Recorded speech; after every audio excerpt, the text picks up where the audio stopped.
Board Member Catalinato. Present. Board Member Mutu. Present. Board Member Neely. Present. Board Member Fulham is not here. Okay, we have, We have do a have quorum. Can Yes, we we please do. rise for the Pledge of Allegiance?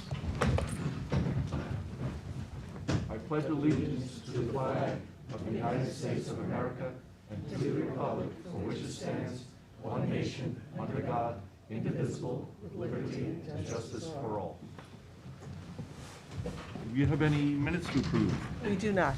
Okay, in that case, I will close the afternoon regular session and convene the afternoon work session. We have one item on, which is the Lewis Road, says site plan, but it's subdivision site plan, hybrid, both. Yeah, so you Oh. kind of couldn't find that. Claire, we'll turn it over to you, and then, I'll speak here. So we've received a site plan and subdivision application, the final subdivision application, and our department's been reviewing them.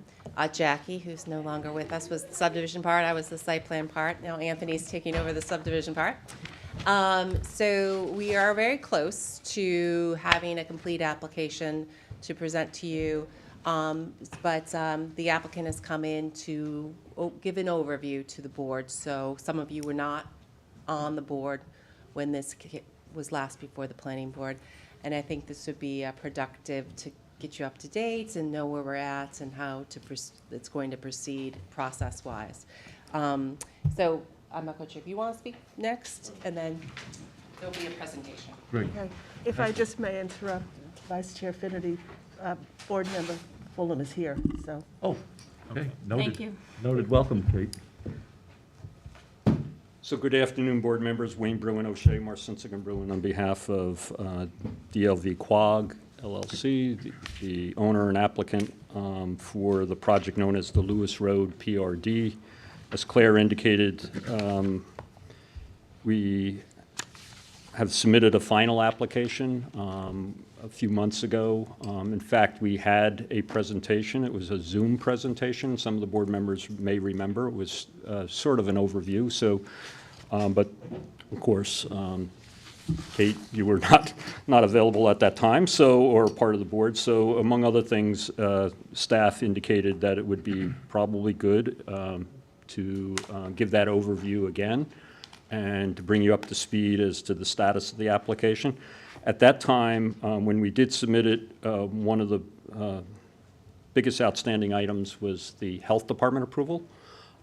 We did receive health department approval in May, so that is basically completed the application. Everything else are mapping things to make sure we're covering all the bases, and staff has been very helpful in giving us guidance to get that. And as she indicated, at this point, I believe we're there. There's one thing we hope to submit either later today or otherwise to complete that. One of the things I want to point out, the planning board granted preliminary approval, and at that time had a seeker finding statement. Since that time, of course, we needed to go to the health department and also the Suffolk County Department of Public Works with the sewage treatment plant. And we received those approvals, but more importantly, we were also before the Central Pine Barrens Commission. Went through basically a year. It was during the COVID period of hearings. After that year, the project was modified. It was modified with input by the Pine Barrens staff, town staff, Marty Shea and others. And the project, we believe, was modified to provide further protection to the environment and significant mitigation of the potential impacts to a point where we believe it's more a positive application. The presentation, Carrie O'Farrell's here from Nelson Pope and Voorhees.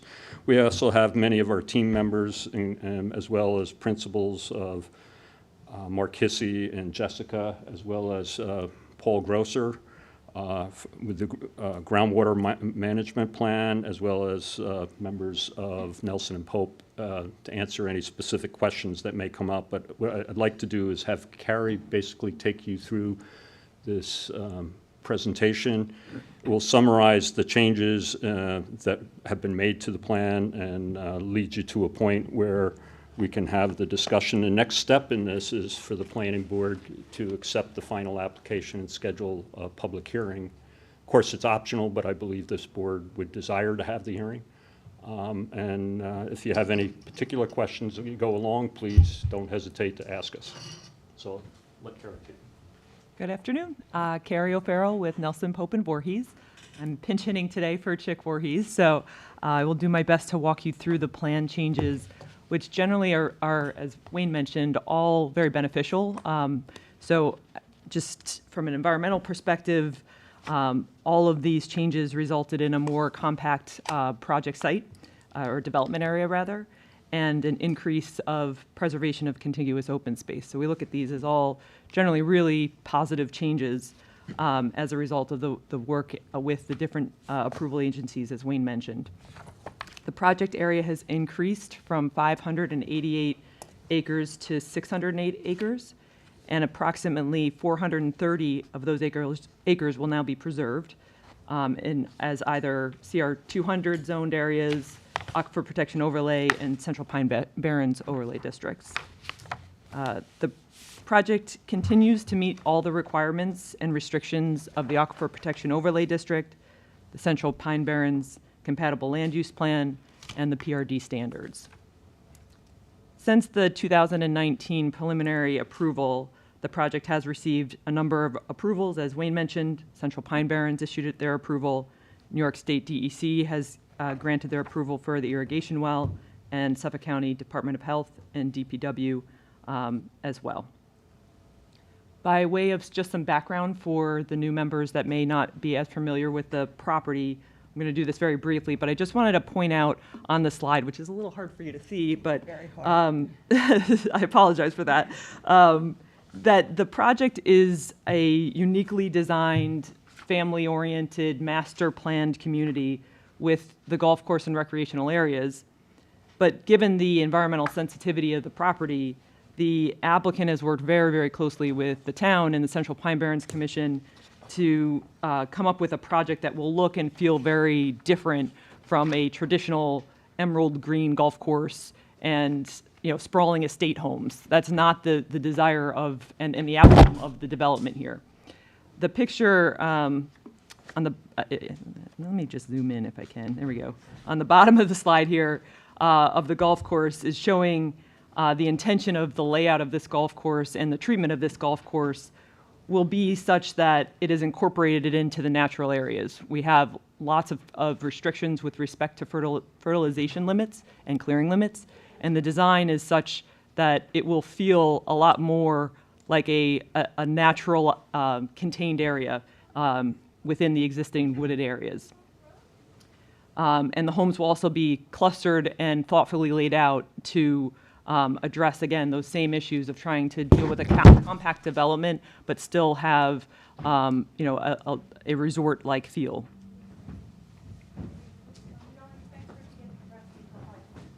The major components of the project remain the same. There's 118 units on site with recreational areas, including the golf course, sports courts, community buildings, pools, and other community areas. There are 12 workforce housing rental apartments in a separate building, an on-site irrigation well to utilize the highly nutrient-laden groundwater from the nearby farming activity, an integrative turf health management plan and groundwater monitoring programs, similar to those that the town has required at Sbonic and Golf at the Bridge, an on-site sewage treatment plant, and a number of sustainable features, including geothermal, solar, and electric charging for vehicles. So this, hang on, just make sure that I zoomed out all the way here. There we go. This is the originally approved 2019 preliminary plat. Again, this plan had a total of 588 acres. Just to orient you, the left side of the map is Sunrise Highway. This is facing north. The top of the map is facing east, and Lewis Road is along the bottom of the screen.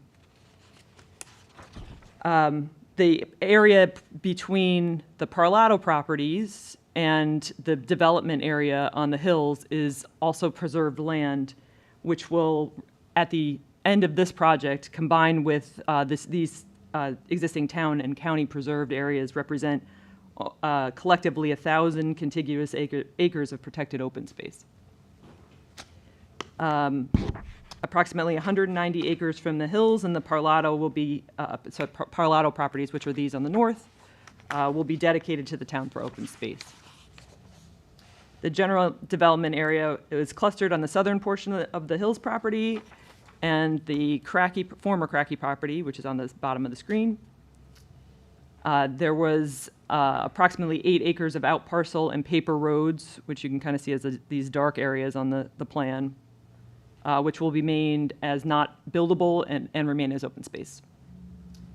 As noted, a condition of the approval in 2019 was for us to go and get Pine Barrens approval. So based on the Pine Barrens review and also review with other agencies, there were 3 general refinements that have been made. The first is moving utilities. The second is moving some of the residential lot areas. And the third is moving some of the golf course holes to allow for larger contiguous open space and smaller, lesser disturbances to steep slope areas. So the first, these are the utility changes. So the first was, there was a request by Suffolk County Water Authority to dedicate a 4-acre site for a public supply location. Originally in 2019, it was in the northern portion of the property. They requested to have that relocated over to the Parlato properties that are further to the east. Secondly, the STP, a sewage treatment plant, was previously located on the northwest portion of the property here on the Cracky site. And the Central Pine Barrens asked that we relocate that to the furthest point south of the compatible growth area. And the intention for that was to address concerns about a second nearby Suffolk County water supply well. So that brings that outside of the contributing area for that supply well. The STP will be contained in a small building. It's not visible and will not produce odors. My understanding in the original was the workforce housing was adjacent to the STP. Correct? The workforce housing is located, well, we'll get to that, okay. there, yeah. The original, the STP is up in this northern location. Now it is down by the affordable units. And again, that was out of a request that came through negotiations with the Central Pine Barrens. Next, 9 of the residential lots on the northern portion of the property were moved to the southeastern portion of the property. These areas were steeper sloped, and they were looking for, again, trying to preserve that contiguous open space and also to reduce disturbances to steep slopes. So the southern portion of the property is a lot flatter and allows for some reductions to steep slope areas. Next was the shifting of several of the golf course holes from, again, sort of the steeper sloped areas, which these were originally placed here to take advantage of areas that were previously cleared.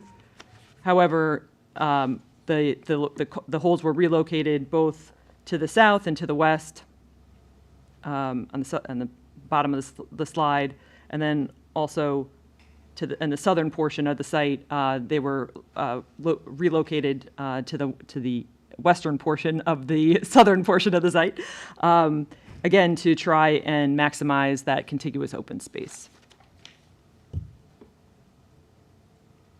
So this is the current final master plan, which results in a much more compact, based on the changes through the Pine Barrens Commission. The project has increased by approximately 20 acres since the preliminary approval in 2019 due to the acquisition of the Tipperman out parcel, which is on the eastern portion of the site near the Parlato properties, and also abandonment of roadways, primarily around the Parlato properties. This additional land was purchased, but no additional yield has requested off of these parcels, which would yield approximately 4 units. The entry road was also shifted approximately 500 feet to the south, as the owner of the paper road would no longer allow for access. The road was originally 260 feet northwest of Damascus Road, and now it is shifted approximately 260 feet to the south of Damascus Road. The shifted location meets all traffic safety requirements, provides the same separation from nearby streets as previously proposed, and exceeds the required site distance requirements. The easement for this new entry has already been recorded.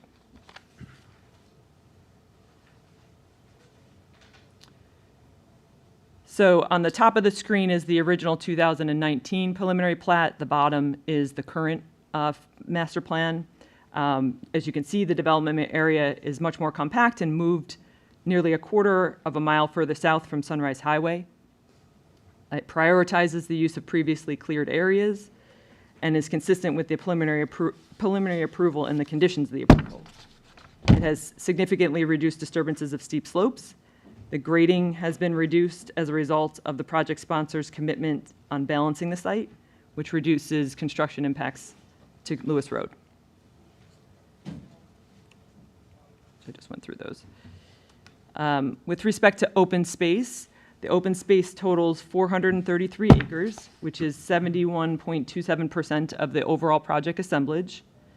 The project uses 21.47 acres of previously cleared area and will clear less than 25% of the natural vegetation. The entire development area is just over 160 acres of the 608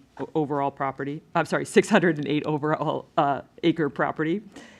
And while not deemed development, we have assumed that the Suffolk County Water Authority parcel will be fully cleared for a future public supply well.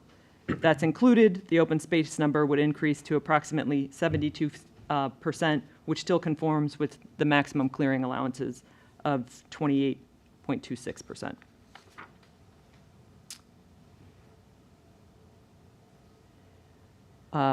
The project, in terms of open space, the project has almost 395 acres of open space outside the development bubble, or the outer limits of the disturbance, so the light shaded green areas shown on the map. Another 40 acres, or less than 7% of the property, is preserved inside the development areas. This meets the town's cluster PRD and 65% open space guidelines. And finally, as Wayne mentioned, from an environmental review perspective, the project is substantially the same as the approved preliminary plat and complies with the positive findings under seeker. We did a compliance analysis, and that was submitted, that went through the finding statement and demonstrates how the plan complies with the adopted finding statements. And in general, all of the changes that we just went over result in lesser impacts than what were previously evaluated in 2019. So it is consistent with the adopted findings. That's all I have.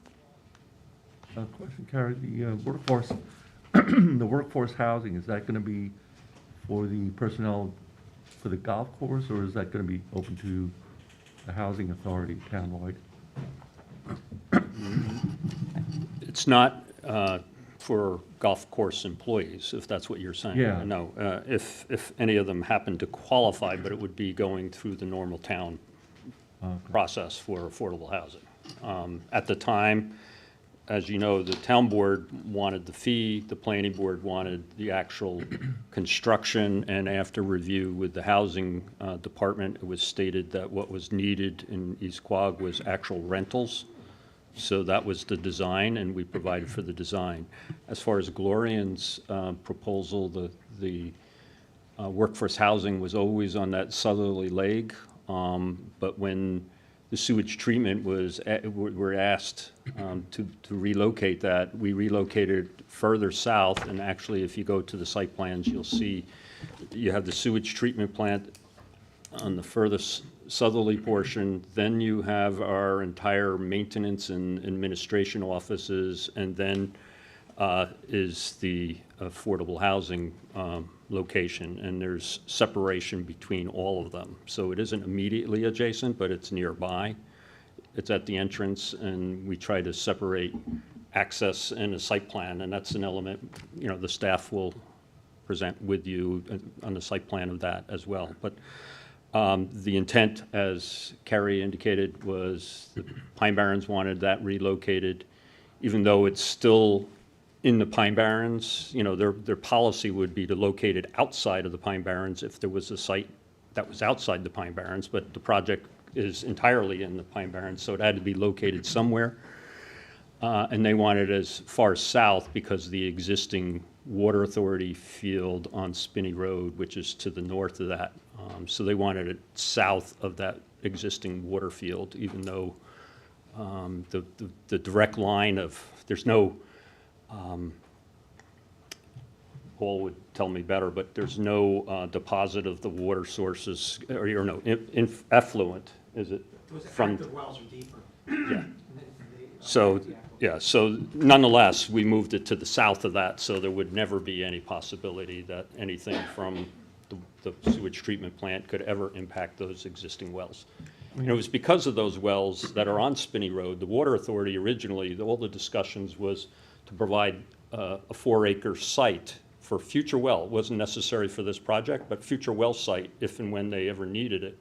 And they realized it would be better suited further east on the Parlato property, and it was located in an area on the Parlato property, if you remember, that was an area that is successional growth now. It was formerly farmed. So, and we presumed, for clearing calculations purposes, as Carrie indicated, the entire 4 acres would be cleared, although we don't think that would ever be the case, but we presumed that in our calculations, so it impacted us by probably 3+ acres of clearing. So nonetheless, we provided for that, and our plan does comply with those elements. When you say the project's in the Pine Barrens, but all the improvements are in the compatible growth portion of the Pine Barrens? Yes, when we say Pine Barrens, there is, as you have indicated, there's 2 portions of the property. One is the core, and basically the core line starts approximately 1,000 feet south of the Sunrise Highway, and so everything north of that is in the core. And as per their the plan and your program is to cluster all the rights out of the core. And in this case, not only are we clustering it all out of the core, as you can see, the Pine Barrens insisted that we get lots that were extending in the golf holes that were sort of extending in an area that had rolling topography and some steeper slopes, and to avoid those and to maximize more contiguous open space. It required us to go back and cluster things a little more, which is a unique feature. Interestingly, and Jackie is not here, but I remember when in 2005, when we were doing the first subdivision of this property, and Jackie sort of lamented that here comes another cookie cutter 1-acre subdivision, cluster 1-acre lots with no imagination, and that what we should be really looking at is a project with amenities and a variety of housing types. And lo and behold, years later, we have that project here, which I think we have done everything at this point, we believe, to get to a point, to get to the next level, which we would ask the board and the staff to get us to a point of scheduling the public hearing, and giving the public and this board and the staff further opportunity to look at all the details of the project. Question for you, Wayne. The upper left, I think Carrie had mentioned, I think that's a town paper road, Upper left. kind of. This, That is That's- Spinney Road. Spinney Road was laid out as a town road in the Right. 1930s or 40s. At that point, Spinney Road extends off of Lewis Road, and just about at our project, it ends physically paved, and the town Right. has a gate. Kind of right, I was just gonna say, I think they had to gate it off, because. The town gated it off there, and you also see it extends, it goes all the way to Sunrise Highway, and then it goes north of Sunrise, all the way to Flanders Road. Yeah. My question was, do you folks need to, like, petition to have that abandoned by the town, or closed officially by the town, or something? We would prefer that. That would require the town board and the superintendent of highways. Right. At this point, this plan, we designed around that in the event that it cannot be. It complies with everything. The plan, it will, the worst case would remain. I don't think the town anticipates opening and paving that road. There's no properties that would need it for access. Right. It may be available for members of the public to use for trail purposes. There is physically, as you know, the land physically to our east is town-owned, and you can barely see it on that plan. You can see clearing along that. There is sort of an existing trail system to the east of our property if trails people wanted to go to the north, and a formal trail system wanted to connect to all the open space further to the east. You can see on that plan to our northwest, which is in the left corner, is the sand pit in that area. So So that's kind of open for a little more discussion or thought as to what, it's possible, yes, but I don't think we or this board, I mean, if this board wants to recommend to the town board that it be totally abandoned and sold to us or whatever they need to do, I think we'd be open to that discussion, but I we just remember designed being around it. problematic, people with the 4x4s, and that's why the highway department ultimately put a barrier across there, is because it was Not that they work. a lot of joyriding or whatever. Yeah, I'm glad you recognize that, and that has been one of the most difficult issues for my clients since they purchase is unauthorized use, particularly by those. It's interesting, we were up there once with the superintendent of highways, and as we were all talking, particularly at that gate, Right. down the road comes 3 vehicles, and I think Mark ended up chasing them, trying to say, get off the property. But, that still happens, and the other I thing. can now see them going through your parking lot to go up there to joyride. That's just. Yeah, and we would hope the town would at very least keep it, continue it to be barricade and continue to monitor as well. I mean, certainly having our development there will hopefully thwart, people thinking it's just open space that they could just go anywhere on. And there's certainly no reason for the town to develop it at this point. No, I It's think. a road to nowhere. Actually, in my opinion, remains a liability to the town, so long as it's there and it's town-owned and it's, in theory, a town road. Right. To that extent, the town has some responsibility there. I think the superintendent of highways has tried to make it clear with the barricades. And, to the north, if you come off Flanders Road, there's also a barricade there. So it's the entire length of it. But they will figure out a way to get through it. Well, that's the thing we found. As the town put up a gate or barricade, they would just go around it. And that's where it started entering onto our property. We had security there. We tried to put fences up. And as you said, they Yeah, I mean, continue. from my trails experience, they get in. Exactly. And you'd put logs across, so they'd create a new trail. Yeah. So, So one of the things also when my client, I mean, the debris, garbage, junk cars, you name it, that we have spent an inordinate amount of time removing. And it still, somehow we still find occasionally debris that just shows up. if you can drive to some place where no one's gonna see you, you will find it. Yeah. Wait, and how many affordable rental units are in that? There's 12. 12. It's the 10% required by the state law, and so there's 12. There's a mix of bedroom units, and they're all in the one building right near the entrance. We have detailed plans that is part of the site plan. So the site plan element of this is each of the reserve areas that have recreational improvements.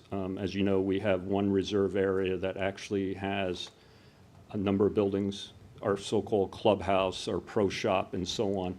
These buildings on the second floor have residential units. We have 8 of those that will be condominiums on those buildings. And that's one, we call it the clubhouse parcel. There's also reserve area with our recreation, which is some courts and fields, and then, of course, the golf course. So each one of those are specific site plans. We also have one site plan for the administration maintenance building, one for the sewage treatment, and one for the workforce housing. And this is strictly a private course. This is not, people can't come in and Exactly, play in golf fact. for the day or whatever. Yeah, well, interesting you say that. While we were in front of the town board, the request was to allow this to be a club that, in theory, any of us who had the means could become a member, whether you owned the property on site or otherwise, and so you could become a member. When the PDD was not allowed, we had to come back to this board, and also involved going to the zoning board for an interpretation that the building inspector requested to understand that a golf course for this size subdivision was a customary accessory use as any other recreational feature, and as a result, the golf course is only available for the lot owners. So to the extent that you can either buy a lot or you happen to be invited by a lot owner, that's about the only way you'll get on the golf course. So, Wayne, could you also touch base on the seasonal, is that still part of the package of seasonal It- use? are we proposing the seasonal covenants? It's going to be year-round. I think, yeah, what we Year-round use. offered is the standard items that we had indicated were a part of our project, which included voluntary covenants that relate to the seasonal use of the property. And there's a limited time that one can occupy and use, and these were all part of the covenants that in the first instance are enforced by the homeowners association, but more importantly, can be enforced by the town and/or I think we were talking about the school district, but I don't think they want to be involved. So the facility will be open year-round, it's just certain unit members can. It will be open year-round, but I think just like any other place, the recreational facilities, particularly the golf course, will Right. be available, and so there'll be, less for people to do, but there is a certain amount and a maximum time that people can occupy, and they can choose when they want to be at their home. And the affordable housing units can access the course as well? No. So the problem with that, and that was the issue we raised with the board, is because it's a homeowners association, is how do they contribute and how does it become affordable to them if they can't pay their way? We'll look at that. I think we'll have to see how maybe they might have access. But Wayne, I think I recall that it was, the seasonality had a calendar seasonality, or is it so many days, it's so many days. depending upon? But Wayne, it is around the school year, right? So it's less, right? So it's Right, less what we impact. were looking for is during the school year, which, part of the issue is to be eligible to send your children to a school district, you have to claim residence in the school district for at least 30 days. And so there's a restriction on particularly the school district year, that how many days you could claim that you're residing there, so that you couldn't turn around and claim, I want to send my kids to the school district. I think that was the whole intent here, is to put belts I and. know we talked a lot about it, I Yeah, just this don't was- remember where we ended up. Yeah, so the practical part, notwithstanding that Discovery and all their projects, about the only people that have sort of year-round or permanent residence are their projects in Hawaii, I believe. And it's very minimal. Despite all that, we offered to the town this sort of belts and suspenders, which we believe the patrons of this facility will more than abide to, which is this covenant, which, would be enforceable to show that people can't claim, and this is all about adding kids to the school district. Right. So they can't claim that they have a residency to be able to make that application to the school district. I think it would just, Primarily be there in the summer, so it's Yeah. 6 months and 1 day, and, they won't have time to be there in the winter, therefore, kids don't go to school. yeah, it would just be helpful for the entire board to have that defined when we I get. think we the have a draft application. covenant that's part of the application. If I think Claire that's doesn't have it, final approval. Yeah. it was submitted during the preliminary, and we didn't change Yeah. anything on that, but we can make sure Claire has and can Yeah, distribute it just so to that we you, can. so you can see I that can be again. refreshed and the new people can Absolutely. understand it. Will construction be done in phases, and if so, do you have a sequence I established? believe we have a construction sequence, so obviously, we're anxious to, interestingly, some communities would come back and actually demand us to build all the recreation in the golf course before you built the houses. I think here, we want to do it sort of simultaneously. Of course, there's some people here who say, never build a golf course. So I think our plan is to build the golf course and the recreation facilities, but also phase the development. As you know, the middle portion of the project, near the clubhouse, with those facilities, that's the area we want to start, and we have what we call village and club units, I believe it is. And they're on the smallest lots, and they're going to be actually built by our client, and they're on such small lots that they can do those in sequence. So that's going to be sort of the first phase, but we do have a phasing program that says the methodology. So And the you know, one of the restrictions we have, and we'll be discussing with the board, is the northern long-eared bat, which the DEC recognized there's certain parts of the property that bat may use as habitat. And because of the DEC regulations, there is certain limitations as to when and where we can clear, and outside of, if we can't meet those limitations, then we're stuck, December to December March? 1st to, March 1st, yeah. To March 1st. So that would also dictate part of how and where. So we would have to, if we were only stuck, we could get out there and we're going to do those clearing within that window. I'm going to call them the outer parcels, which I guess are larger. Would they be sold to people and they could choose what to build? Or who to build? Who will build it? So all the parcels are available to be sold. We are dictating the smaller parcels in the unit and the architecture, which is part of what this board will see. Some of the larger parcels, as you see, that you can see lots on that plan that far away, will be available, but they'll be subject to certain architectural controls, so there's compatibility. So we will have a say, but they'll be available, and it may be either a certain architect and/or plans, certain conditions that they would have to go through architectural review by the homeowners association to build on those particular lots. But there will be the larger lots. I think we plan to market them that way. Will the building footprint then be defined and cannot be changed? The building footprints, interestingly, so this is an element, I would just say, what you have experienced on cluster subdivisions, the typical cookie cutter, we go from a 5-acre zone down to 2 1-acre lots or 1.5-acre lots, and the traditional is if they're all sort of uniform in size, the planning board says, well, all the dimensional requirements of the 1-acre zone or the 1.5 or zone would apply. This one, we have such a variety of housing, which this board has authority to approve, but we need to, and we did on this plans, provide a whole chart that will identify where these, what the setbacks are. But more importantly, we realized on a 5,000 square foot lot, we're not going to meet, for example, the side yards and the pyramid and lot coverage and things like that. So we have put a pretty extensive chart, as well as we provided you with plans of the typical architecture, particularly on those smaller lots, to show what is going to be built. And so in a way, the building envelopes on all these lots have been set, even the larger lots.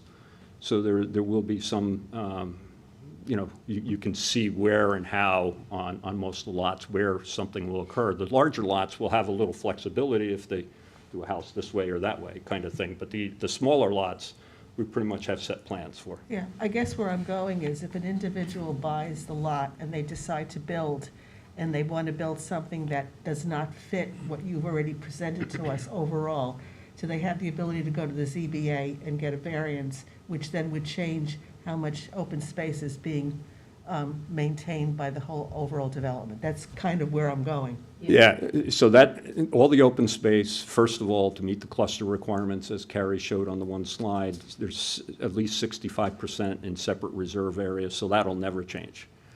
What the issue is clearing, and the clearing is dictated on the particular plans. I've never known a case, I guess if there's a clearing alteration or modification, it would have to come to you. But again, here, the lots will indicate what the percentage is. It isn't going to say, some of them might have, some of them we have a couple buffers on the back of some lots.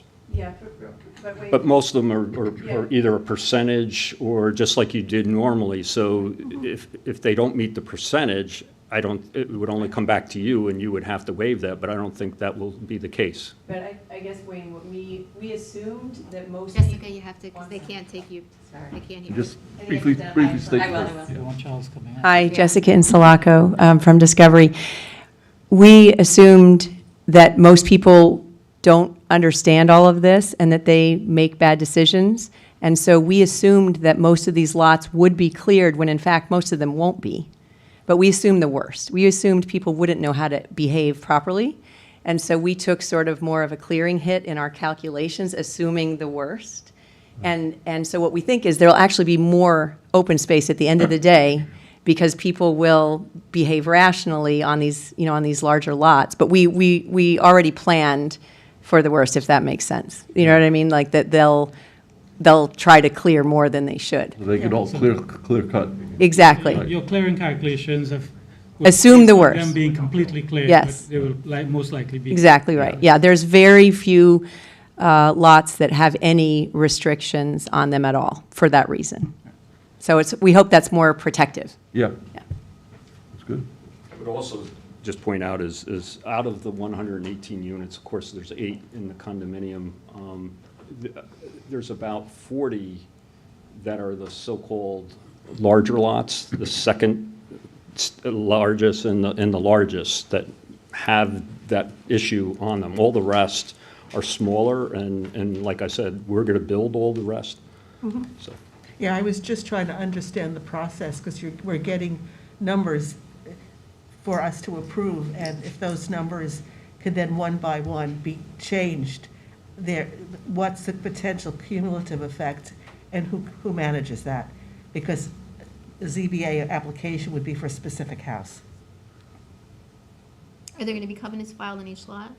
Yeah, yeah, I mean, it's there. And as Jessica says, Yeah. I mean, in theory, we have the right under the code by preserving 75%, which we do in clearing. We have the 71% in reserve area or 65 in reserve area, whatever. The point is that if we preserve the 75, which we have done, in theory, there should be no clearing restrictions at all on the lots. Okay. So, and that's not the case. We have a significant amount of natural vegetation that will be maintained on the lots. Also, here in this case, unlike most subdivisions, you have a second regulatory body, that being the HOA. So people who go into construction are not only going to have to meet town codes, but they're going to have to work under the constraints of the HOA, Yeah, every project, every house that's going to be built is going to be reviewed by our HOA, and they're going to meet the standards first before they even get to the building department, so. Right. So that's great. So Claire, love to get this to a public hearing. Tell us how we get there. As Wayne said, he had submitted everything. I think we need one more item, and they're very aware of what it is. It's a survey showing the existing clearing on the property, which is the basis of the plans that they've submitted. So when they do that, I can be prepared to get you to a public hearing. So the subdivision, this is the final. You approved the preliminary.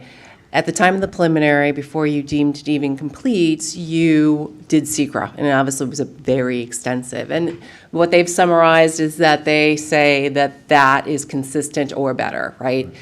So that is something that you'd be making a finding when you deem this complete, that is in fact true. So there's some investigation on your part, like making sure everything lines up with that decision. So there's a little bit of work for that.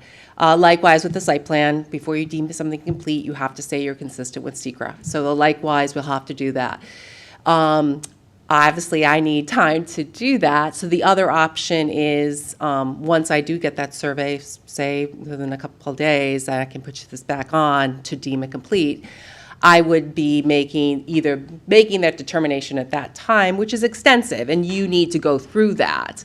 Or the applicant can choose to have this be like a summary and maybe a amended finding statement prior to the decision. So they would be giving you that leeway of the time to do it before completeness. So that's what, so I'd suggest how to do it, and we'll have that time in between, the public hearing, and then bring this to you, or to go through the secra and make sure you're comfortable. If you remember, you hired somebody to do that last time. So it's staff doing it this time, and with your assistance to make you comfortable with that. So that's the way I'd play it, but I do need that survey in order to even be at that point and present you these So resolutions. hypothetically, I mean, we were looking, I think, at the first meeting in September. If we, We can make it that, If we- August 11th, we could do that, and we could even reserve making sure nothing goes on, so this is the only one that's on that day. yeah. We can do that. Good idea. Okay. So we'll do it. We're we'll still do it- within our noticing guidelines if we. Yeah, if we do it not for the next meeting, which is August 11th. 11th, yeah. So that should be our goal then. Go. I'm good with that, if the applicant's good with what I just said about secra and the finding statement. Yeah, I just want to clarify. So Claire, I'm told that the survey that you need, and by the way, it's an extra piece of the puzzle, but the information has been there. It's just the formatting, and so we're working with Claire to get that. I understand it's being transmitted to you as we speak. So that being said, the issue under seeker is just to look at and say, with respect to the changes of the project, do they rise to a level of a significant adverse impact? And we would submit, particularly since the Pine Barrens Commission adopted their own findings and modified this to make sure it not only complied with the Pine Barrens, but also that had the least amount of environmental impact. I would hope that you would find that with all those changes that you would make the same finding, that it doesn't rise to that level. The point being is, if you did, and this is what you did at the preliminary, and you had a consultant that was working with the staff at the time, is that the need for a supplemental EIS is not required at that point, because the project still complies and is actually has more mitigation than the one you previously approved and had finding statements. When you get to your point of your final approval, and I hope that's what it is, that you would adopt, just look at seeker again at that time, and if necessary, you would amend your finding statement just to reflect the changes from when you adopted your finding statement on the preliminary, because there's changes. But the point again is that they don't rise to a level of an environmental impact. And that's what your finding statement says. So it would just be recognizing that the project changes. Now, the point of why that would happen at that point is you still have to review this. And we expect you might have some tweaks or changes or whatever for us to consider. So Claire, does that make sense? That Yeah, I we think we're on the do that same at the final? Yeah, it would really be not a amending finding statements, but, we would have to do that analysis. Yeah. And typically, the order is secret done first, then completeness. So, if they're willing to have that done at the decision time, I think it makes sense. Yeah. So Yeah. the completeness is after the public hearing, when we get to review, we've reviewed No. everything? No. They would just be waiving the secra requirement. It's their requirements. They can waive it. They'll just be waiving the saying that it can be done prior to a decision rather than before completeness. Yeah. Yeah. Remember, we've done seeker already on Right, and this is just you saying, is it consistent? And there's a little analysis with that. So we want to make sure we cross our Ts in this case, so, okay? this. Great. Wayne, Okay, great. Carrie, I can't thank you enough for walking us through this. Thank you, and of course, if there's anything, staff, of course, but more importantly, the board, if there's some formatting, you need an email or of the document or otherwise, just don't hesitate, or if you can, I'm sure Claire, if you needed somebody, Carrie or Chick or somebody to come and walk you through any of the things. I mean, just like Sabonic and. Oh, just come up here.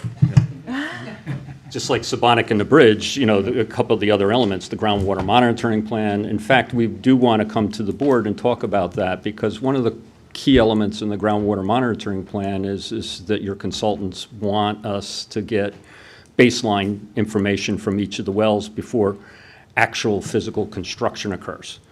So we want to come to you sooner than later and ask if we can get permission to start installing some of those wells so that they can at least be in place before any clearing, takes place on the property and they're otherwise affected, so that they at least can get in the ground and be able to do that. So you'll see that request come in as well, so. Yeah, we can consider that the next meeting too.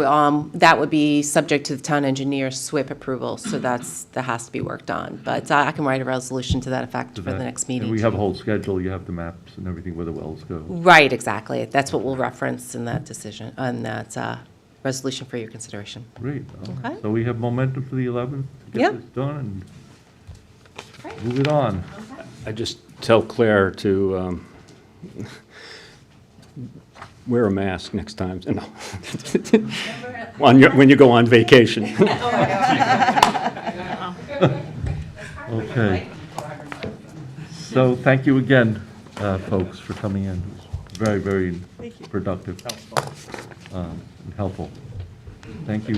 At this time, we're going to close the afternoon work session, convene the afternoon regular meeting. And we've done the roll call, the Pledge of Allegiance, safe travels. Thank you. Thanks, Carrie. Thank you, everybody. Yep. Appreciate it. Good to see you guys. And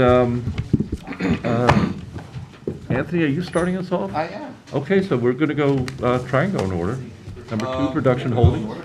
Number 2 on the agenda is production holding. This is a project that we had previously adopted a pre-application for, and it was subsequently extended and a waiver of the policy. And a project that required going to the zoning board. They've been before, they're currently before the zoning board, but the pre-app has since expired, so they resubmitted a new application.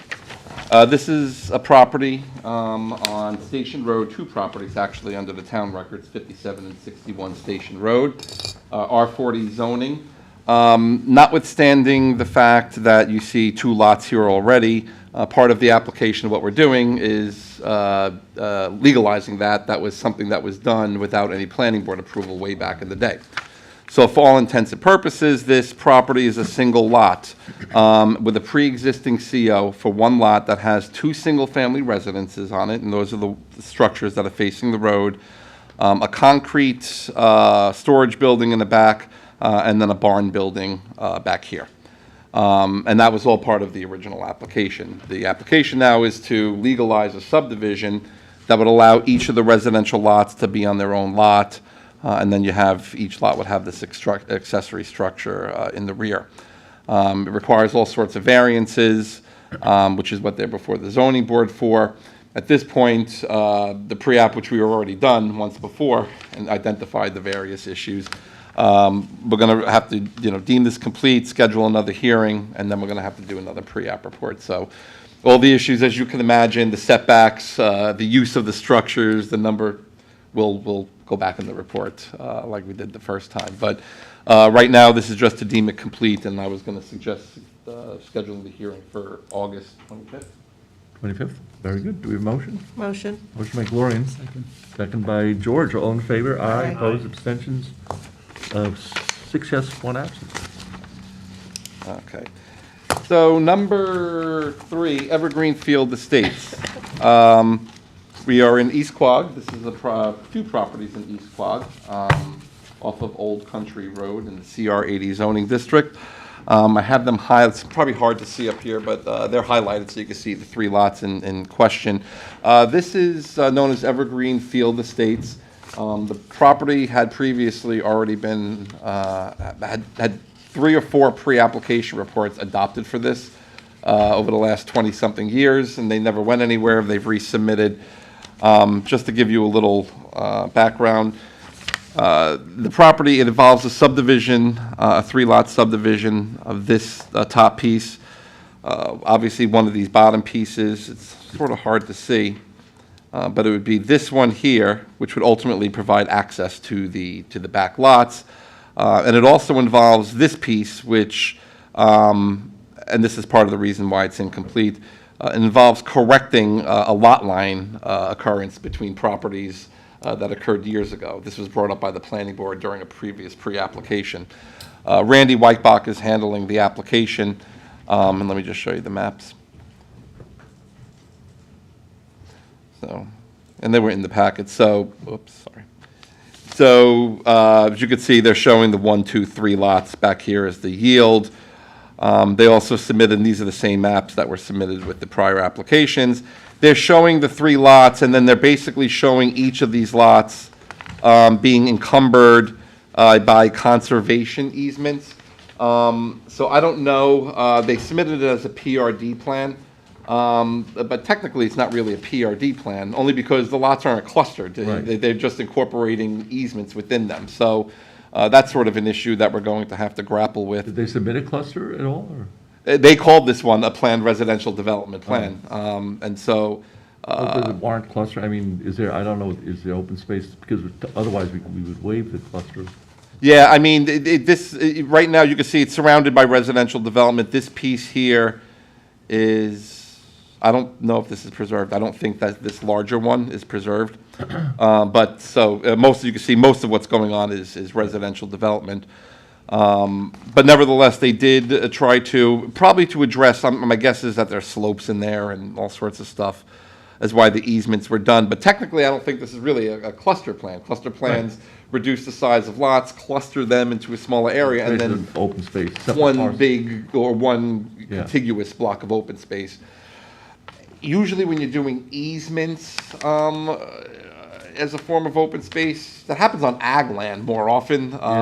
Because sometimes you give the people the ability to farm multiple pieces. Here, this is open space, so I don't know that we would necessarily do the plan like this. But if it doesn't warrant a cluster, we should just get the way, they should submit a request to waive. That's right.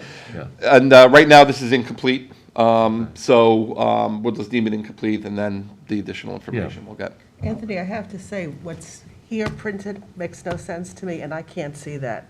But since it's incomplete, it doesn't matter, but if I had a vote on it, I couldn't. Okay. Okay. So the packet is no good for you then? It's the plan is in pieces, it Yeah. it doesn't really connect. Oh, is that how it came out?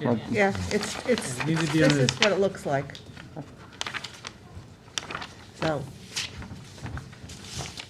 It's incomplete. well, it's incomplete, so I'm happy to say that. If I had to say, this makes sense, I can't, because I can't see it. So we'll deem that let's, incomplete then. Let's entertain a motion to deem the application. Before we complete. move on, Anthony, how do you remedy that lot line question?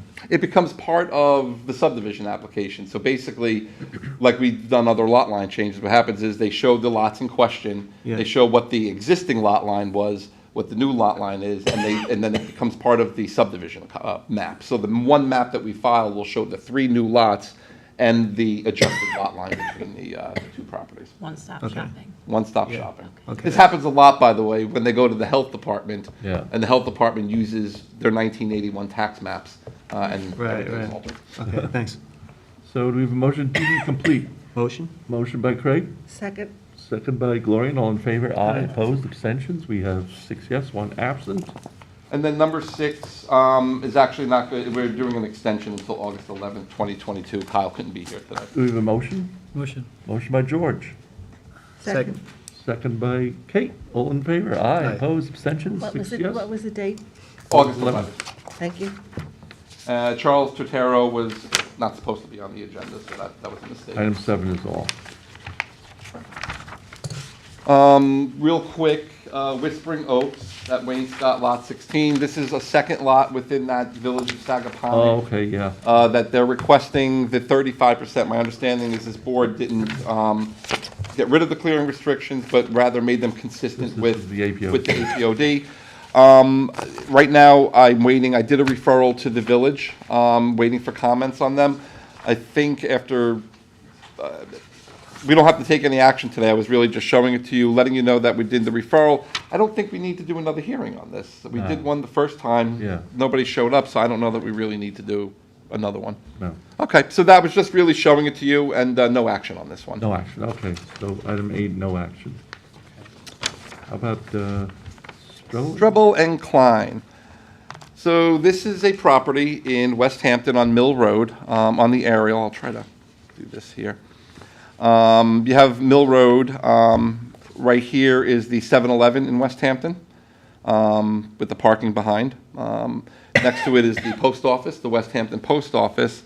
And then this piece right next to it, which is shown as vacant, I believe it was a The old community center, I think. a community Years center, ago. American Legion Hall, something like Right. that at one point, which has since been demolished. We have an application, a pre-application, it's HC zone, Hamlet Commercial. This property right next to it, as you can see here, it's all commercial, Hamlet office and Hamlet Commercial along the road here. This property surrounding the subject property is zoned R20 like the other residential properties, but this is actually town CPF property. So this property right here is preserved land, which surrounds the subject property. The application, and let me fix this view, pretty straightforward. It's to redevelop the property with an office building, with parking in the back. It's going to be a 4,000 square foot office building with 2,400 square feet of office space on the first floor. And then on the second floor, which I don't think I have the plans, it was going to be an accessory apartment. I should say to the board, so those who don't know, in this zoning district, Hamlet Commercial, Hamlet Office, you could have a building up to 3,000 square feet. Any building over 3,000 square feet, up to 6,000 square feet, you have to provide one accessory apartment for each 1,000 square feet over the 3,000. So in this case, they're doing a 4,000 square foot building. They have to provide one accessory apartment. So this project includes the office space on the first floor, a second floor apartment, I think at 450 square feet, and then the balance of the second floor would be some office space and some storage space. So the 4,000 is accounted for, provides for the one apartment, which incidentally, apartments in this zoning district and buildings over 3,000 square feet are both special exceptions. So this would be a special exception application when we get a formal So application. one is required. One is required. Could they ask for more? Yeah, and I'm going to get to that in my report. We think there is a thing in there that talks about it, but it would be hard to accomplish. But and then let me review this. Cedar style building, residential in character. That's the general design criteria for the zoning district, is that the buildings need to look residential in design. And they're showing the side and the front view here. This, is a pretty good start. Obviously, it'll go to Architectural Review Board with more details when we get a formal application. So the same thing happened with this printout. I think when you do it off the PDF, because it's plan size, you just have to select the paper size. Yeah, and yeah. then it'll What happens come is out we the put right way. everything on our agenda, which goes full size, and there's no issues. When they generate it, it's shifting everything, so we have to I see. figure it out. Yeah, we have to do it. Yeah. it's annoying, but- Does the board all have a copy of the report I sent? And on my computer, but it's not here, Okay. because you said it separately, so it's not in the packet. Oh, apologies. So I do have it here for the board. You always have copies. Thank you. It helps. I'm getting it together, don't worry.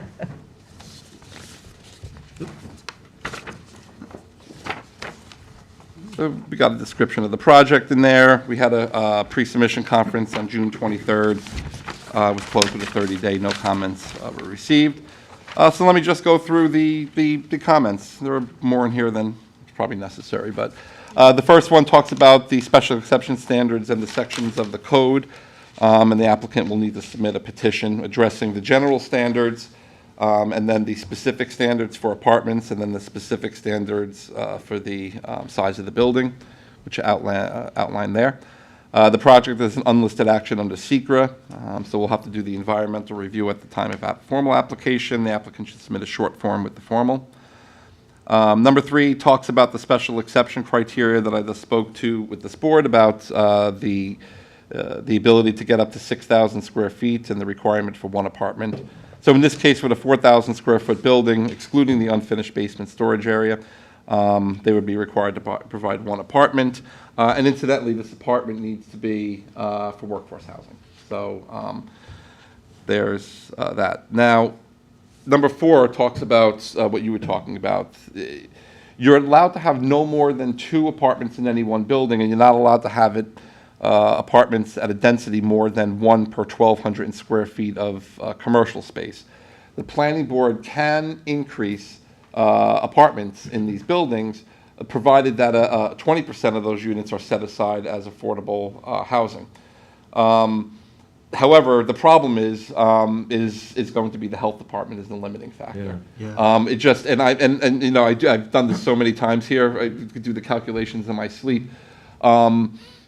You know, to get the 3,000 square feet of commercial space here and the one apartment is going to eat up all the flow. So I think, and even the problem is the town has flow, by the way, for affordable housing, which is no problem.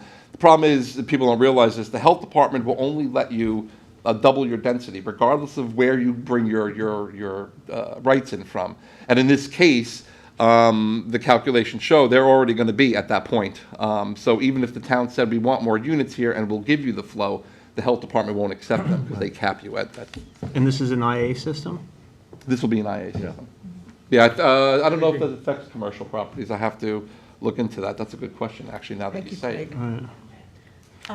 For the moderate income family, what is the range for the annual income? I think it depends on, and I should say it in here, it depends on, because we have different, we have moderate income, middle income, so it depends on the criteria.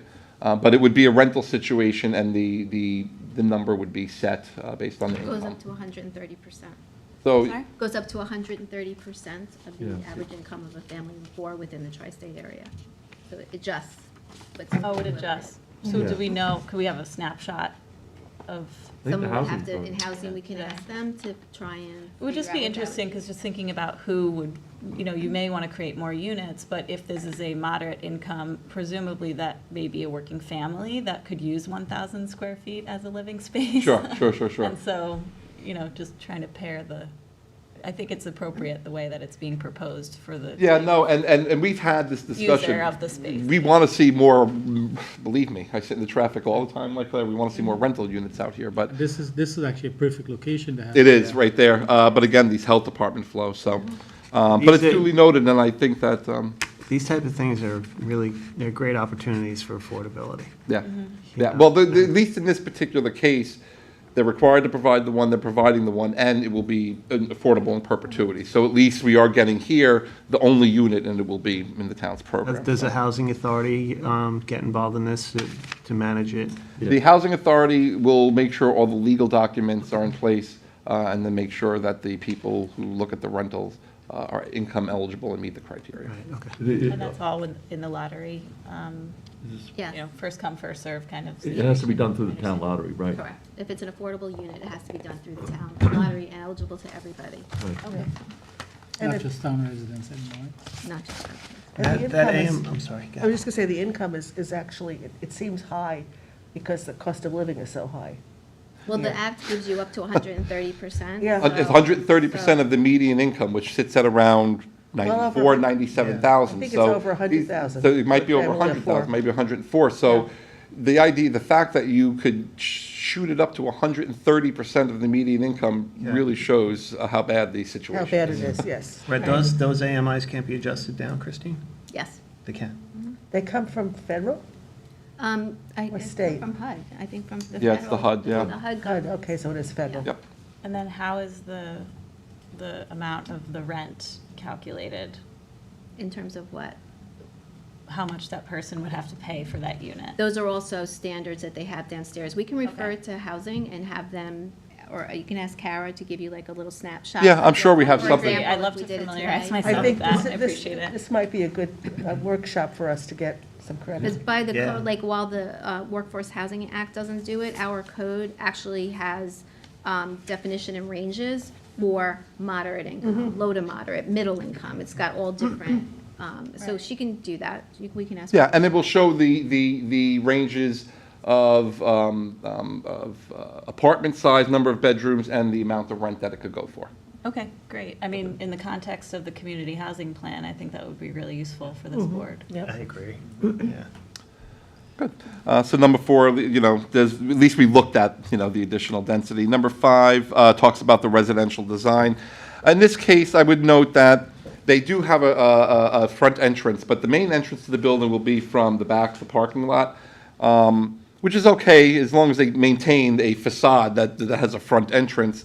And I am recommending, like we would on any other site plan, that there be a walkway from the parking lot to the front and from the front door to the sidewalk. So along the it looks roadway. used, Yeah. even though That's right. people don't want to walk around the building. That's right.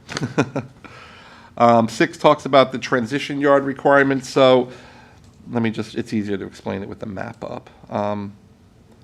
View, counterclockwise. So there is a 20-foot wide, a 20-foot transition yard along the road. You're allowed to have a driveway that goes through it. So with a building setback of 30 feet, there's no issue there. The special exception criteria require a 35-foot side and rear transition yard. They're showing 20 feet in the back. They're showing 20 feet on the side here to the parking lot, but the driveway really comes right up, almost up to the side property line. So it's noted in there that this would require relief from the zoning board. What I would say, in having met with the applicant, with Janice on this, our big thing is that the idea is to protect adjacent residential properties. Here, we're not going to get any residential development. This is just preserved land, so there might be justification to, reducing it. What I would say is, in any case, they should try to shift it over as much as possible to try to create some buffer so that we can maintain some buffer between the two. And I think that would be reasonable in this case. Only because this is a very easy property largely to... It's just a single driveway. Just a single driveway, right. And to show over here, we will get a future cross-access agreement with the post office property. Just in case that property ever gets redeveloped. Let me just... Whoops. Okay, addition. Number 7 is, gets scratched because I already say it in number 8, so... There's some additional standards. No more than 20% of the lot shall be covered by buildings, and no more 60% covered by all impervious surfaces. So I like to remind them to put those calculations on there. And then this is just another requirement that talks about buffering if you have 4 or more parking spaces adjacent to a residential zone. They have some standards in there, which are basically consistent with the transition yard standards. Number 9 talks about the parking requirements. I think they're deficient by a few spaces. They're showing 18. I believe they need 21. So they could either make some tweaks to the plan. Otherwise, they would have to get relief from the zoning board. But I think, they could probably address it. And you're saying no ADA compliant? They didn't show. It's just a concept site plan. So I let them know that they got to do ADA compliant. The other side of it is the second floor of the building has some storage area to it. The way the code reads is we're looking at gross floor area, and as it is, we don't really use the basement area when it's on. So, I'm sort of hesitant to have them calculate the parking based on the storage area, just because the code doesn't read like that. So I sort of just rather stick with the fact that there's 21 spaces required and leave it at that. So that's my opinion there. Number 10 talks about the future cross-access, so at a formal, we'll have to get that, and it would be for future, because I don't think there's one in place for the post office. 11 is the planning board's comments regarding incorporating green sustainability features into the design, electric charging stations, solar, the geothermal, whatever the sustainability features are. Dumpster area and screening will need to be shown on the site plan. They didn't show one on there. The mechanicals, whether on the roof or on the ground, would need to be properly screened. A detailed lighting plan would need to be submitted, and signage should be incorporated as well. So our action then is to adopt the report. To adopt, I believe the applicant's here, but I believe we spoke, you said you didn't have any issues or questions or anything. Okay, Good report. very good. Do we have a motion to adopt the report? Motion. Motion by Gloria. Second. Second by George. All in favor? Aye. Opposed, abstentions? 6 yes, 1 absent. And then real quick with, Leland Lane? yeah, I'm waiting for the architectural review board on that one. Okay, so we'll Because I'm not sure what they're going to say, and I'm not sure what this board's going to say, so I'll wait till they say their thing. On number 10? So, That's yeah. not, Yeah. that is all. And I think that's all I have. Claire, did you want to jump back to your food show? Start with them, or Yeah, it's number 4. number 4?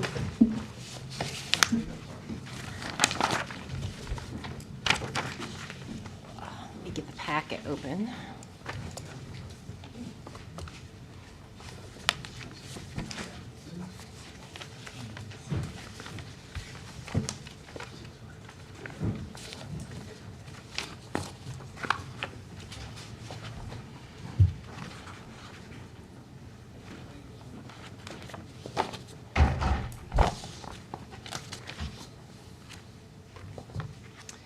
So the Puccio Laundromat, I think the board is familiar with this application. It's been to the ZBA for some variances for parking. They've submitted an application for a site plan special exception for laundromat 64. They received variance from the zoning board of appeals for reduced parking. There is cross-access opportunities with the property to the east. They have not submitted the requisite information. We need some town engineer information and a couple mapping items in order to deem the application complete. So I'm recommending it be deemed incomplete at this time. Okay, very good. Do we have a motion? Motion? Motion by Craig, I'll second. second by George. All in favor? Aye. Aye. Opposed, abstentions? We have 6 yes. Okay. So my next one, I think, By the way, is Bidewee, yes. And that is for an extension of the final conditional approval for an additional 90 days. very good. Do we have a motion? Motion. Motion by Gloria, Second? second by Craig. All in favor? Aye. Opposed, Aye. abstentions? All right. Okay, Okay. 6 yes. Then my next one might be Bridgehampton Childcare. Bridgehampton Childcare, number 11. So in this case, actually, somebody may want to come in. Is number 11? Okay, great. I'm having the applicant come in. There was some questions I think the board had last time. This is a request. They have completed their site plan. Everything is in order. Let's see. The site. They built a new building in the front. It looks really good. Everything's in place. It was a requirement for a maintenance bond in this case, and due to the nonprofit nature of the applicant and the insignificance of the landscaping required, there's pretty much lawn and a couple trees along the way. They have requested a waiver of the requirement for maintenance bonds instead of, to use that money for their nonprofit purposes instead. And I thought it made sense here. Bonnie Cannon's going to join us. Hi, Bonnie. Hi, Bonnie. Hi, good afternoon, everyone. How are you? Good. Great. Great. So my recommendation is to waive it. You may not have understood what the request was before you. If you've had any questions, I can answer them, or Bonnie's here to answer them. I guess my only question is, or concern is, are we setting a precedent, and do we care about setting that precedent? Right, I definitely understand your points, yeah, because you try to treat everybody the same. What I do in these instances where the amount is like borderline on the amount of it, is that, at the time, if there's not a lot, I'd recommend no maintenance bond in this, these cases. But what we always have in a catch this situation is that if any time you notice a tree is down or something, we always have the ability to ask either A, go ask them to put it in, or B, it's a requirement of the site plan that they have that Yeah. landscaping at all I mean, I'm times. just suggesting, I don't disagree with waiving it. Yeah. But I'm suggesting that we give a specific reason why it's waived, so that we're not sort of leaving a potential blanket opening for I someone think else the to fact come in. that Claire was just saying that the very minimal landscaping in any event, to even bond Yeah. for it, it just almost doesn't make sense, that I think that could qualify as something that Yeah. you would consider I can say that. being. Yeah, I'm just saying then you're sort of, Yeah. you're not leaving yourself open. Exactly. Okay, yeah. great. Got a beautiful building there, Bonnie. Very nice. Thank you, guys. It's been a long time. Congrats. Been a long time coming, a long time Yeah, you coming. do great work over there. Congratulations. Do good work. Yes. So I think that's the sentiment of the board is to, do we do that by resolution? Yeah, I had a resolution prepared, and then I'll just add that caveat that the maintenance bond amount would be minimal, and then in this case, the planning board's considering waiving it in this Okay, case. do we have a motion to waive it? Motion. Motion by Gloria, Second? second by Kate. All in favor? Aye. Opposed? Abstentions? 6 yes. Thank you. Thanks, Bonnie. Congratulations, Thank you, Thank you so much, everyone. Bonnie. Thank you, Take guys. care. Have a wonderful day. Okay. And then my next one, and Jim Hume is What's here. that? What's that?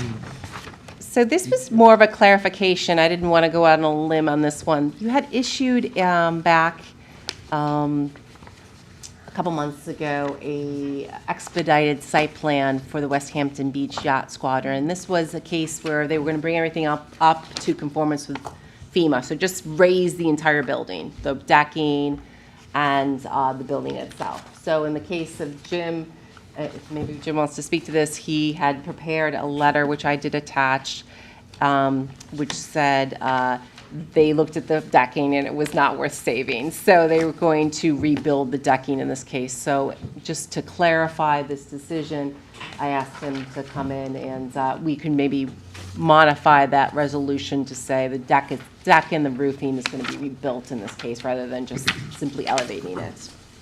For the applicant, James N. Hume, 323 Mill Road, West Hampton Beach, New York. Good afternoon. Yes, so if you recall, we got permission by expedited process to pick up the whole building. As Craig, I believe, knows, on the south side of this building that we're picking up, there is a roofed over deck. And when our lifter looked at that, he said it would be a lot easier to lift this building if we could just rebuild that deck and that roof exactly as it is now after the fact, as opposed to attempting to lift that part of the building. So we're just looking for clarification that that's still within the scope of the approval that the board had already given. And you're not expanding it? Nope, or nope. Similar materials? Yep, it's gonna just go straight up. It'll look like it just went straight up. It'll just get. Just going to have more stairs. It'll have, well, the stairs are already part of the plan, so they're already. Lots of stairs. Yes, a lot of stairs. And ramp. You're doing this to comply with FEMA requirements. Yes. Elevation, but the deck doesn't have to comply, it doesn't. Yeah, except we pick up the building, the deck is, no longer interacts with the floor level of the building. So that's why the plan shows the deck being elevated as well. So you are looking to elevate the deck? Yes, Yeah. that was part of the original plan. The only thing that has changed is that the fellow who's going to do the lifting said that it's going to be really hard to lift that deck with that roof, and suggests that we rebuild that deck as if we had lifted it, and rebuild the roof over the top of it. And the support beams for the deck will just be new beams, but Yes. in the same spots? Yes, And that kind of thing? yes, and it won't be any larger, other than the access stairs, which were already part of the original plan. They'll be new as well. Claire, can we just add language to make it clear that we're going to rescind the prior one and issue a new one?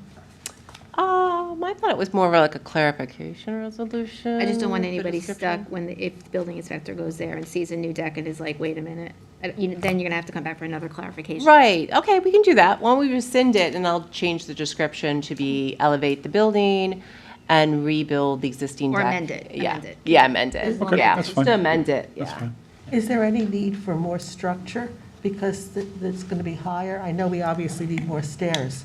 Well, there was going to be It's already approved. there was going to be the need for new structure under it anyway.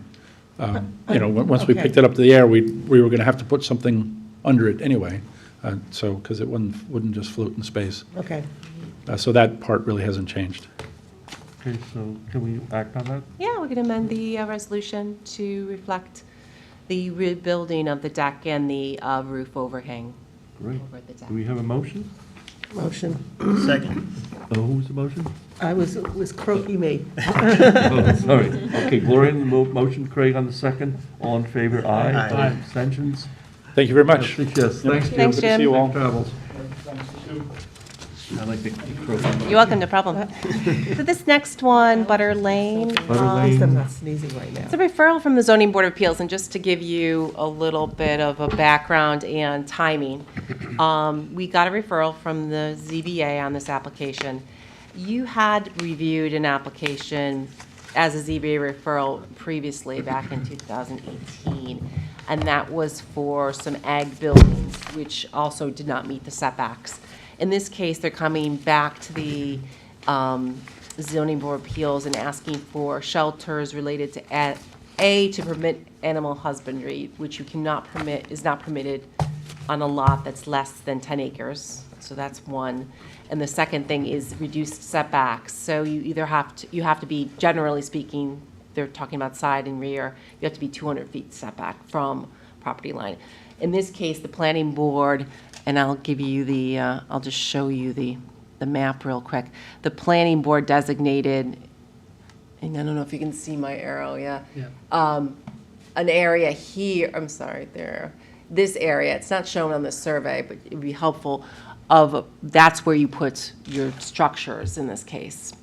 Is that where I the think it is dotted, the on there, dotted isn't it, line at the is? bottom? That line, oh yeah, Yeah, this line. it's down there. This line, correct. This line right here. So this is where you're supposed to put the structures per your decision for World Peace back in 96 or something to that effect. So, the applicant feels that they're in the rock and a hard place, and they're going to the zoning board of appeals to get that reduced setback. I want to get the planning board's feedback, and we won't adopt a report today. We have time to the ZBA. They're not acting on this until September. But what's your viewpoints? Maybe if you're amenable to maybe modifying this envelope, maybe in this future, would that be consideration? How would it impact adjoining residences? Yeah, this is a good question. Let me just show you again the aerial. I could zoom out a little bit. I can't zoom out now, but I could give you something in the future. This is the owner, the one on the flag lot. If you can see my little hand right there, that is the owner. There is a lot of public interest in this, the surrounding. And I can tell you that we've received letters from council representing different factions of neighbors surrounding the area that have a very definite opinion about how they feel about the ZBA variance and this board's participation in that process at this point. So we'll have an executive session later on when Jackie maybe is back so that she can be a part of this and if she wanted to be a part of the conversation. So just trying, I think Claire's just trying to get some sense of the board initially, what you're thinking or Prior to general this, thoughts. did they propose agricultural housing prior to this? That was part of the first application, which is not on the table right now. Right, that's what's been It's withdrawn. just the animal husbandry and the shelters related to that at this time. And it's currently being farmed, It is currently being farmed, yes. but with no livestock. No livestock there, Okay. yeah. I mean, given the fact that the heavy residential nature of the surrounding areas, I don't know if animal husbandry is an appropriate agricultural use. You know, I mean, And how large it's is not like the it's a big site? tract of. It's 9 acres. Yeah, I just looked to see, it's only 9 9.5 acres. It's 9 not- acres. 9.05 or Did something. you say that animal husbandry is not allowed in properties? Less than 10 10? acres, Less than yeah. 10 acres. So I can say the planning board's concerned with the use on a Yeah. lot that is undersized. Yeah.